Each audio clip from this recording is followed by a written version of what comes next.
As you join us here streaming at CBS News Baltimore with Rick Ritter, I'm Mark Viviano. The schedule's out, Rick. We've got a Ravens schedule just released this evening, something everyone's been waiting for. We knew they'd have 9 home games, 8 road games, and the Super Bowl's February 10th in Las Vegas. How do you get there? The path is now set. What do you think? The path is set. We had a bunch of leaks, but it's out officially now, so we know what we're looking at. You get week 1. Houston at home, which is the layup, if you will, a team that is rebuilding. As we pull up the schedule here, they got the rookie quarterback. Assuming he's going to start, you got to get that one. You got to come out of the gate 1-0. All right, and it's interesting, too, that the first 5 Ravens games are all 1 p.m. Sunday games. So you kind of, football is a game of rhythm. It's a game of repetition, and nothing coming out of the ordinary for those first 5 games. The first roadie is at Cincinnati. That's a Sunday. Then back home against the Indianapolis Colts. And then you get to October. And here's where, if you want to pick out a chunk of games, they have 5 games in October. 4 of them are outside of Baltimore as they go to Cleveland, then to Pittsburgh, then to London to take on Tennessee. Home for the game against Detroit before going to Arizona. I don't know. We can pick apart, Rick, as to whether 4 out of 5 games in a stretch is better early in the season or later. We don't know, but it does stand out. Oh, it absolutely stands out. Also, the 4 primetime games, you got 3 on the road. I mean, I think you nailed it. That middle section there of the schedule, if I had to describe that in one word, it's gauntlet. That is not easy at all. I mean, you're looking at the road games, and you're looking at the teams that you're matching up against. So, to me, the key here is the first 5-6 games of the season, including that London game. You got to come out of that 4-2, because you know that when you get past week 6, and we say that now as we look at these teams on paper, but we all know once camp comes, preseason, guys get injured and things change. But when you look at those 6 games, you come out of that 4-2, maybe 5-1 if this team stays healthy. All right, then you get into that stretch there where you can drop a game or 2 and you're still all right. All right, so we talked about how October, 4 of the 5 games were away. Of course, you get it right back, because as you move into November, 4 of your next 5 are at home, starting with Seattle, then Cleveland comes to town. Then the first primetime game does not come until week 11. It's a Thursday nighter against Cincinnati. No surprise. One of the Ravens' primetime games had to be against Cincinnati, and it's notable that it's not Pittsburgh, because that was always the thing. Ravens-Bengals are now the top 2 teams in the division. Without a doubt. Don't sleep on Cincinnati. We know that over the past 2 seasons, this team could have came away with a Super Bowl if they were healthy. Of course, they were in the Super Bowl 2 years ago. They were a second or 2 away from Joe Burrow hitting Jamar Chase down the sideline and knocking off the Rams. And that's a notable game, too, because a guy that used to sit here right between us, Mark, has a bit of a homecoming for Baltimore. Yes, Orlando Brown Jr., who is now Joe Burrow's left tackle. No doubt. That'll be one of the storylines in prime time on that Thursday night for sure. The Ravens have noted, as noted, let's talk about prime time, because that Cincinnati prime time game in week 11 starts a string of 4 out of 5 games played in prime time.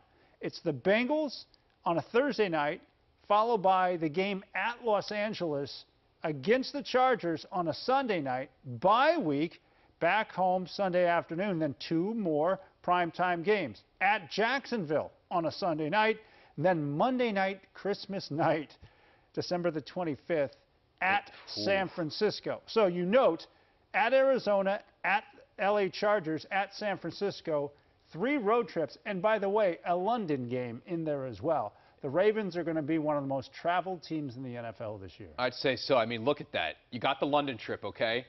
Then you got 2 primetime games against the Chargers and the Niners, both West Coast teams. So you're traveling across country there.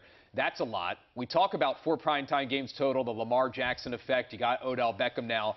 And you and I know that once we get late to the season there, games start to be flexed. You look at that Miami game. Is that a game that might end up getting flexed if both of these teams do what they're supposed to do? So we could be talking even more primetime games. And also, the schedule will end with 2 home games. And again, having no idea what state they'll be in, whether they'll be in playoff contention or having locked up a playoff spot, I don't know. There's something about just knowing your last 2 games are at home. Should it be close? Should it be important? That's kind of where you want to be. Again, we don't know, but just looking at it here in May, That's kind of stands out to me, those final 2 games at home. Oh, without a doubt. If Torrey was sitting here on this couch or Kadri right now, they would say the same exact thing, okay? Just being home is great in terms of you got your family here, you're not traveling, you're with the guys, you're in your comfort zone in the later part of the year, which is obviously when these teams and these guys really want to be clicking and really want to be playing your best football. What's notable, too, about the travel, and we talked about this, 3 trips out west: Arizona, Los Angeles, San Francisco, and then the trip to London. Again, the Ravens are going to be a heavily traveled team. We knew that, but now when you see it out there on a schedule amidst all the games, note, too, that just last year, the Ravens only one time in 18 weeks left the Eastern time zone. Wow. And that was the game at New Orleans on a Monday night, which followed that sort of bonus bye game when they played on a Thursday and then didn't have to play for another 10 games until that next Monday. So you talk about a stark contrast in travel from 2022 to this year's schedule. It's going to be the road Ravens. Notable, too, Rick, when the Ravens, teams do this now. They do a schedule launch and they kind of jazz it up. They use Lamar Jackson. And it's clear, if you saw the video, they shot it on the day that he did his press conference.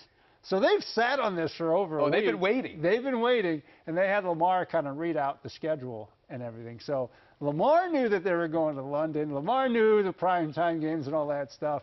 So I'll give him credit for keeping it under his hat all this time while everybody waited so anxiously to see this out there as it is, the schedule. I was going to say, can you imagine seeing the schedule right now and not knowing who would be behind center at quarterback for this team? And with that Lamar Jackson contract situation still going on, we'd be like, no, you got to be kidding me, right? Looking at this and this gauntlet, but number 8's under center.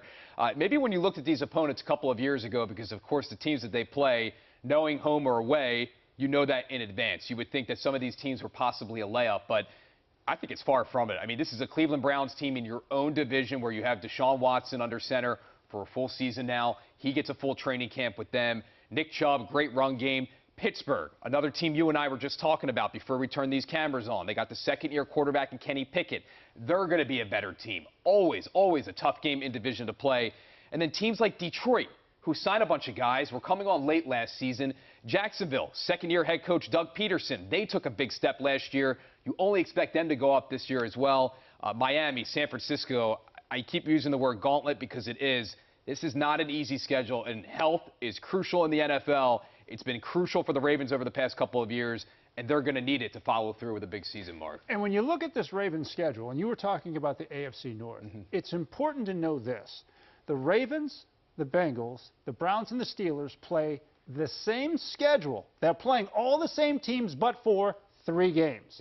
Those 3 games can be the separator because these are the games, and for the Ravens, those 3 games that they play, that their division opponents don't play, are against Detroit, Miami, and the Los Angeles Chargers. Pretty good, pretty good. Cincinnati's 3 extra games that the Ravens don't play are against Kansas City, Buffalo, and Minnesota. That's what you get for finishing in first place. And that's the prize. It's a tougher schedule. It just is. If everybody's playing the same but for those games, Cincinnati's got the toughest schedule. Oh, for sure. In the AFC, as they should, because they finished in first place.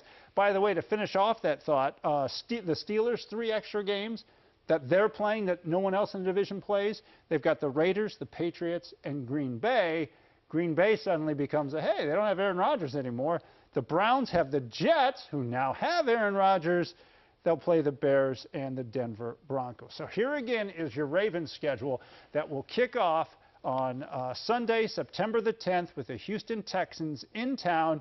The bye week, again, we should mention, is week 13. That's in December. I kind of like that, though. Later on in the season, after you come out of that stretch, the team might be banged up a little bit. It's going to be a physical for sure, so you get a chance to reset, get some guys healthy as you go on that backstretch there, especially with the 2 primetime games against San Francisco and Jacksonville. The Rams, what are they going to look like this year? They were so banged up last year, coming off of the Super Bowl, an entirely different team.